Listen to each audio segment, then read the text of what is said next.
I'm very proud of myself kwamba sijui kupika. Yaani naona raha kutokujua kupika. Kuna raha yake.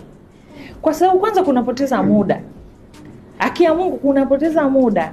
Haya, ukate hicho kitunguu, kikurikie kwenye macho, uanze kulia. Uanze kujifuta machozi. Ukae sijui pembeni, uweke. Uje sijui kitu kingine utwange, uweke. Yaani unaweka vitu vingi, alafu unaanza kupika hivyo vitu. Haya, mara gesi imeisha. Mara umeme sijui umekatika, unawashiwa generator. Unaendelea unafanya, unachukua lisali moja mpaka mawili kupika nafikiri, si ndio? Kwa maandalizi tu ya. Akati unaweza kuchukua simu yako ya mkononi, ukaoda kitu kaletewa dakika 10. Kile ambacho kingekukalisha masaa au lisaa, kwa dakika 10 nakipata. Kipi bora? Sasa vipi ukienda huko ndio ukataje yote chakula cha Kiswahili? Wazungu hawana mambo hayo.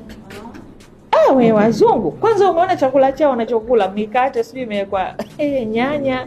Hujawahi kuanza hata kwa ajili labda mpishi ya kufundisha kupika? Ninaye dada alinifundisha kupika hilo pilau. Mwingine akanifundisha kupika wali wa nazi. Ugali ndo mgumu unaumiza. Yaani ukianza kufanya, ukianza kufanya hivi, kwanza ile kufanya hivi. Yaani unaweka unga, unafanya hivi, unachoka, alafu hapo unaungua. Hivyo unaungua.